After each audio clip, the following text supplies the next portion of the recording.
तुझी जुदाई में थो वञे मुंहिंजो साह।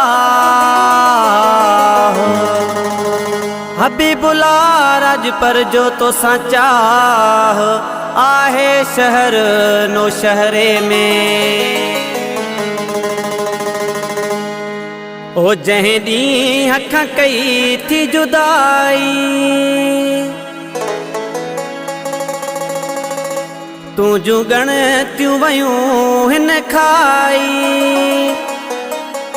हो मां कीअं कयां दस काॾे वञा सिक मूंखे न सुम्हण ॾिए थी। ओ जानी रात जो भी निंड न अचे थी। ओ जानी रात जो भी निंड न अचे थी। ओ जानी जंहिं ॾींहुं हख कई थी जुदाई तुझू गणतियूं वयूं हिन खाई। मां कीअं कयां दस काॾे वञा सिक मूंखे न सुम्हण ॾिए थी। ओ जानी रात जो भी निंड न अचे थी। ओ जानी रात जो भी निंड न अचे थी। ओ जानी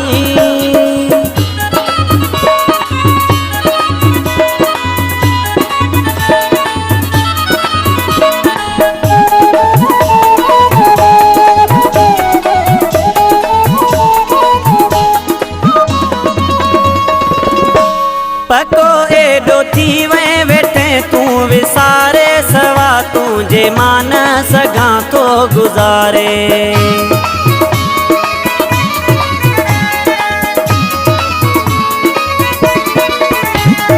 तोखां सवा ॿियो केरु असांजो छॾे वियो आहीं तूं कंहिंजे सहारे। मूंसां कोन कई थी सचाई तुझू गणतियूं वयूं हिन खाई। मां कीअं कयां दस काॾे वञा सिक मूंखे न सुम्हण ॾिए थी। ओ जानी रात जो भी निंड न अचे थी। ओ जानी रात जो भी निंड न अचे थी। ओ जानी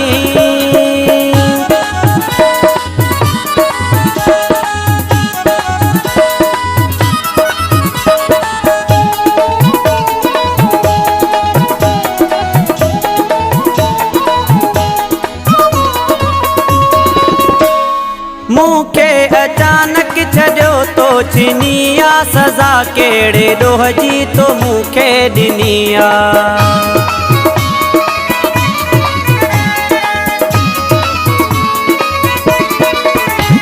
करे अॼु बि यादि तोखे मुंहिंजा साईं अलाह सो मुंहिंजी बि दिलड़ी रुनी आ।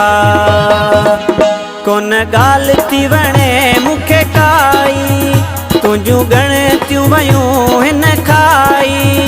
मां कीअं कयां दस काॾे वञा सिक मूंखे न सुम्हण ॾिए थी। ओ जानी रात जो भी निंड न अचे थी। ओ जानी रात जो भी निंड न अचे थी। ओ जानी ओ जानी रात जो भी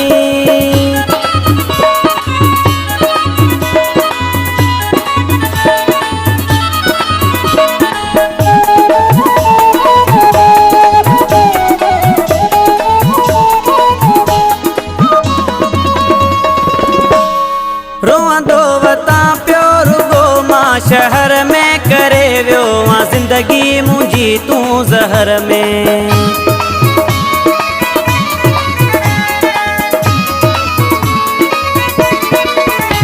मौला बख्श चांडिया वञा हाणे काॾे मज़ो न अचे थो मूंखे हाणे घर में।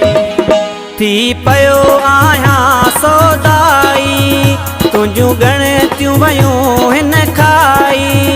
मां कीअं कयां दस काॾे वञा सिक मूंखे न सुम्हण ॾिए थी। ओ जानी रात जो भी निंड न अचे थी। ओ जानी रात जो भी निंड न अचे थी। ओ जानी